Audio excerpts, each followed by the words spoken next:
तो जैसा कि हमने पिछले वीडियो में बात की थी सिंह लगन के चतुर्थ भाव में विभिन्न ग्रह अगर अस्त हों तो उसका कैसा परिणाम देखने को मिलेगा, इस वीडियो में जानेंगे। अगर आपके सिंह लगन के चार्ट में आपके पंचम भाव में कोई भी ग्रह सूर्य के द्वारा अस्त हो तो उसका किस प्रकार का प्रभाव देखने को मिल सकता है। देखिए, यहाँ आपका जो सूर्य है वो फोर्थ में, फिफ्थ में या सिक्स्थ में, इन भाव में से किसी भी भाव में स्थित हो सकता है। लेकिन जो आपका ग्रह अस्त है वो आपका पंचम में ही स्थित होना चाहिए। सबसे पहले हम यहाँ लेंगे शनि को। शनि अगर धनु राशि में हो और सूर्य के द्वारा अस्त हो तो शनि आपकी कुंडली में छठे घर का और आपके सातवें घर का स्वामी बनता है। अगर शनि यहाँ अस्त हो तो निश्चित रूप से शनि का प्रभाव कम देखा जाएगा, क्योंकि शनि इस राशि में वैसे भी न्यूट्रल होता है। और सूर्य के यहाँ आने या सूर्य द्वारा शनि को अस्त करने की वजह से जातक को संतान के साथ अच्छा रहेगा। संतान उसकी बहुत गुणी होगी, अनुशासित होगी और संतान में काफ़ी ज़्यादा गुण होंगे। वो काफ़ी पढ़ी लिखी हो सकती है या संतान का जो व्यक्तित्व है काफ़ी अच्छा हो सकता है। बट हम शनि की जहाँ तक बात करें, शनि का प्रभाव यहाँ कम होगा तो जातक की एजुकेशन बहुत अच्छी होगी, जातक में कलात्मकता बहुत अच्छी होगी, जातक में खुद में भी गुण बहुत ज़्यादा होंगे। वो एक बहुत अच्छा विद्वान बन सकता है, इवन उसकी उच्च शिक्षा भी काफ़ी अच्छी हो सकती है। जब भी यहाँ शनि अस्त हो तो जातक को स्टॉक मार्केट वगैरह से या जुआ, सट्टा, लॉटरी उन सब से काफ़ी फायदा होता है। फिर यहाँ अगर शनि अस्त है तो उस केस में, अस्त होने के केस में शनि का प्रभाव कम हो जाता है। इस वजह से आपकी लाइफ में जो डेली लाइफ है वो इतनी स्ट्रगल वाली नहीं होगी, थोड़ी ईज़ी होगी आपके लिए। जितनी आप मेहनत करेंगे उतना आपको लाभ मिलेगा। हमेशा आपका कोई भी कार्य अटकेगा नहीं। अगर चंद्रमा आपका पीड़ित हो तो बात अलग है। शनि अगर यहाँ अस्त है तो उस केस में आपको संतान से बढ़िया सुख मिलेगा, संतान से अच्छा सपोर्ट मिलेगा, संतान के साथ रिलेशन अच्छे रहेंगे। हाँ, कुछ मामलों में संतान के साथ जरूर मतभेद देखने को मिल सकते हैं। जब भी यहाँ शनि अस्त हो तो उस केस में आपका मैरिज अच्छा चलेगा, आपका जो जीवन साथी होगा वो आपका काफी ज्यादा साथ देने वाला होगा, अच्छा होगा। आपकी पार्टनरशिप्स अच्छी चलेंगी। अगर आपका कोई बिजनेस हो तो बिजनेस अच्छा चलेगा। साथ ही आप में क्षमता बहुत ज़्यादा होगी, आप अपनी क्षमताओं को बहुत बेहतर तरीके से, अच्छे तरीके से इस्तेमाल कर पाओगे। आप काफ़ी अनुशासित रहेंगे अपने जीवन में।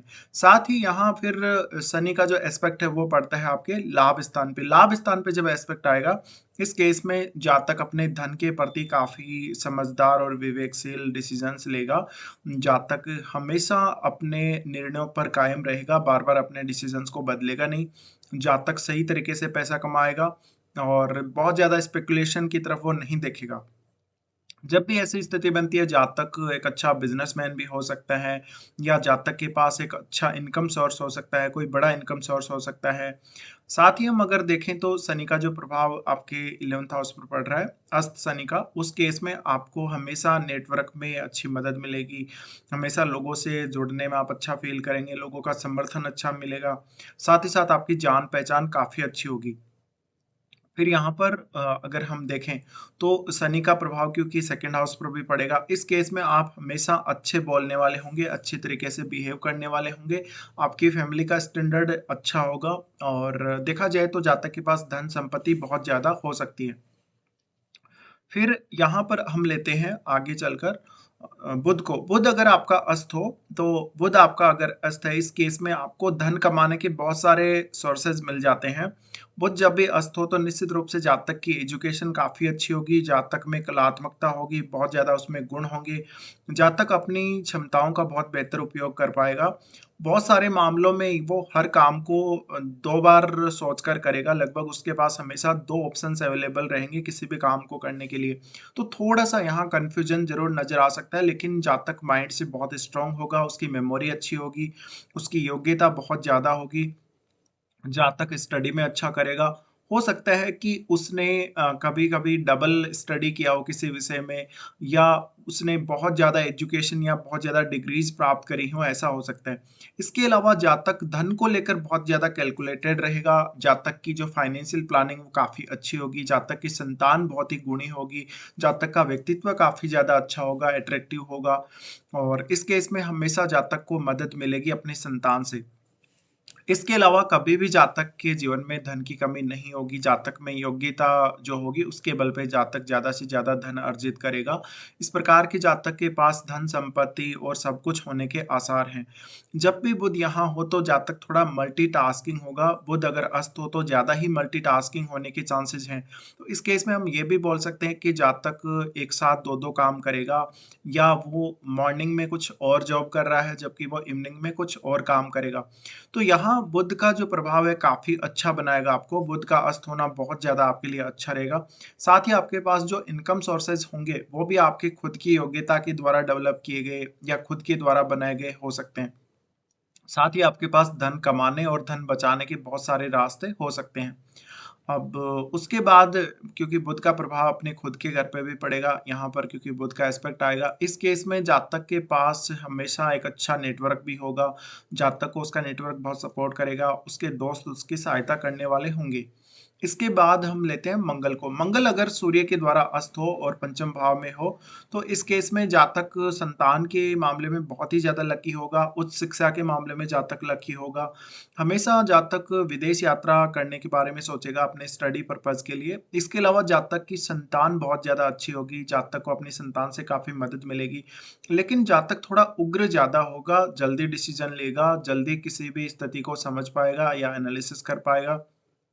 ऐसा जातक स्पोर्ट्स में बहुत अच्छा कर सकता है, या जहां पर आपातकालीन स्थिति में कोई निर्णय लेने की आवश्यकता हो या कोई भी ऐसा कार्य करने की आवश्यकता जहां पे त्वरित रूप से आपको कार्यवाही की जरूरत है, उन मामलों में जातक काफी अच्छा हो सकता है।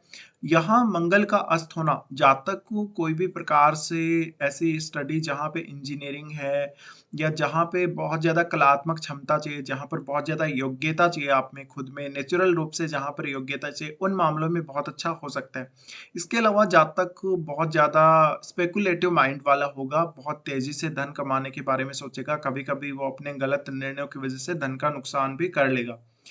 उसके बाद यहाँ हम लेते हैं बृहस्पति को। बृहस्पति अगर आपका अस्त हो तो बृहस्पति का ये खुद का ही घर है और बृहस्पति आपका अष्टमेश भी है। बृहस्पति अस्त होने के केस में बृहस्पति की पावर भी और ज्यादा बढ़ जाएगी और इस केस में आपको ज्योतिष का, अकल्ट का बहुत अच्छा नॉलेज हो सकता है। हो सकता है कि आपको कुछ हद तक अपनी जो एजुकेशन आपकी पूरी हुई है उसको लेके असंतुष्टि हो, या कभी कभी एजुकेशन में कुछ ब्रेक लगा हो। लेकिन आगे चलकर आप अपनी हायर एजुकेशन की तरफ अगर देखें, या आपको और आगे आप कोई भी स्टडी अगर करना चाहें, एक्स्ट्रा भी कोई अगर डिग्री लेना चाहें, उस केस में बहुत अच्छा आप प्रदर्शन करेंगे। यहाँ बृहस्पति का अस्त होना जातक को बहुत सारे रास्ते देता है, पढ़ने लिखने के बहुत सारे विचार देता है। वैचारिक क्षमता बहुत ज़्यादा अच्छी होती है जातक में। कुछ पढ़ के लिखने की क्षमता या कुछ नया क्रिएट करने की क्षमता बहुत ज़्यादा होती है।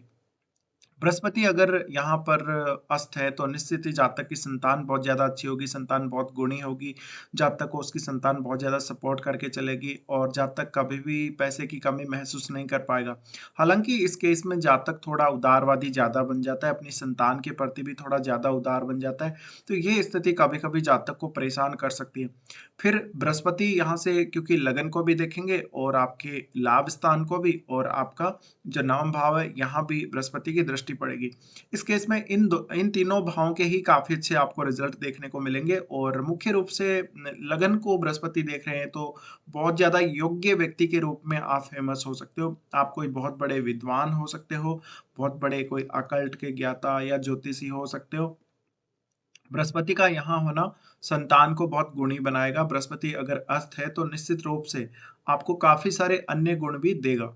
उसके बाद बृहस्पति आपको काफी भाग्यशाली बनाएगा धन और संतान के मामले में। और जातक बहुत ज्यादा टैलेंटेड होगा बृहस्पति के यहाँ अस्त होने के केस में। इसके अलावा जातक बहुत ही डीप थिंकिंग रखेगा, बहुत मेच्योर थिंकिंग रखेगा और हमेशा प्रॉपर सोच समझ के ही डिसीजन लेगा। इसके बाद हम यहाँ लेते हैं शुक्र को। शुक्र अगर सूर्य के द्वारा अस्त हो तो शुक्र आपकी कुंडली में तृतीय और आपका 10th लॉर्ड है। इस केस में आपके पास धन संपत्ति बहुत ज्यादा बढ़ जाती है, आध्यात्मिक कार्यों में भी बहुत ही ज्यादा रुचि रहेगी। इसके अलावा जातक की संतान बहुत अच्छी होगी, संतान बहुत गुणी होगी। जातक कुछ हद तक कलात्मक कार्यों में ज्यादा आगे बढ़ सकता है या ज्यादा फेमस हो सकता है। जातक की योग्यता बहुत ही ज्यादा होगी। इसके अलावा उसके पास धन कमाने के या धन प्राप्त करने के रास्ते बहुत ज़्यादा हो सकते हैं। जातक शेयर मार्केट से भी बहुत ज़्यादा पैसे कमा सकता है। लेकिन अगर शुक्र यहाँ अस्त है तो निश्चित रूप से थोड़ा-सा अय्याशी टाइप का बिहेव भी हमें देखने को मिल सकता है। वैसे तो अग्नि तत्व राशि ही है धनु राशि, लेकिन फिर भी अगर सूर्य अस्त कर रहा हो शुक्र को तो निश्चित रूप से थोड़ा-सा यहाँ पे प्रभाव देखने को मिलेगा, या जातक अपने मैरिड लाइफ में ज़्यादा संतुष्ट नहीं है अपने जीवन साथी से, ये भी देखने को मिल सकता है। फिर शुक्र का यहाँ पर प्रभाव पड़ेगा 11th हाउस पर। 11th हाउस पर जब शुक्र की दृष्टि है तो उस केस में जातक के पास कभी भी पैसे और धन संपत्ति की कमी नहीं रहने वाली। ऐसा जातक फुली अपनी लाइफ को एंजॉय करना पसंद करेगा। ऐसा जातक अपनी लाइफ में बहुत सारे ऐसे काम करेगा जिससे उसको ज़्यादा से ज़्यादा पैसे आएँ, उसको इनकम प्राप्त हो। तो ये जातक काफ़ी अच्छा होगा और अपने खुद के दम पे, अपने खुद के बल पे अपनी क्षमताओं को डेवलप करेगा। उसके बाद हम यहाँ लेते हैं चंद्रमा को। चंद्रमा अगर आपका अस्त हो, तो चंद्रमा 12वें घर के स्वामी बनते हैं, और चंद्रमा अगर अस्त हो तो जातक को यात्रा काफ़ी ज़्यादा देता है। स्टडी के लिए बहुत सारी यात्राएँ रहेंगी, स्टडी के लिए बहुत बेचैन करेगा।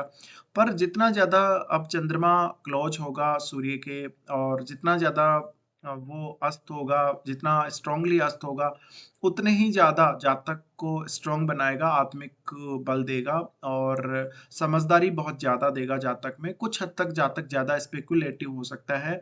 जातक विदेश से भी काफ़ी ज़्यादा पैसा अर्जित कर सकता है, धन अर्जित कर सकता है। ऐसा जातक धन संपत्ति के मामले में बहुत अच्छा होगा।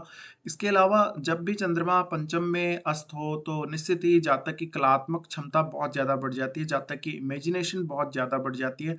माइंड से या मन से जातक बहुत स्ट्रांग होगा, उसकी कल्पना शक्ति बहुत स्ट्रांग होगी, वो पढ़ने लिखने में काफ़ी माहिर होगा।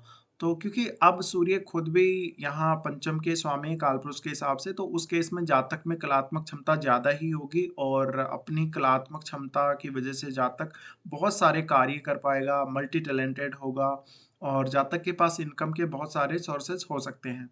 तो ये कुछ प्रभाव आपको देखने को मिलेंगे जब भी आपका कोई भी ग्रह इनमें से आपके पंचम भाव में अस्त हो। फिलहाल वीडियो में इतना ही।